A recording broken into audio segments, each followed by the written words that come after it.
दुरीन उलयले ती डीएनए फाटी एका एक्टिविस्टान सेंट फ्रांसिस झेवियराचे डीएनए टेस्ट करचे पडले उरले आणि तो मायनॉरिटीच्या रिलिजियसांक सेंटिमेंट हट जालो. सो हेजेर तुम्ही बीजेपी पार्टी न्हू बीजेपी सीएमान कांयच इन्क्वायरी करूंक ना तेजेर कांयच हें करूंक ना.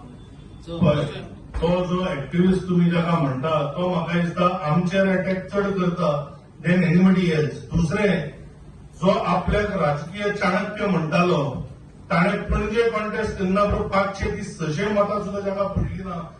अशा लोकांक आमी इम्पॉर्टन्स दिवंक सोदिना आणि म्हणून वी हॅव नॉट रिएक्टेड. आणि जर फाल्यां जर तुमकां दिसता एक्शन जावचें एफआयआर फायल करची म्हाका दिसता police will take the action. तुम्ही महत्व दिवं ना पण त्या विधानाक लागून law and order situation create जावंक शकता न्ही.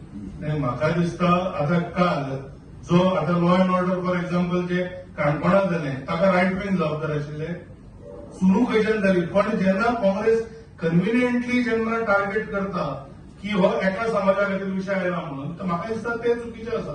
त्यामुळे कम्युनल हार्मनी मेंटेन करप ही म्हाका दिसता सगळ्या समाजाची जबाबदारी आसा. त्यामुळे स्पेसिफिकली टार्गेट कोणाकूच करचें न्ही.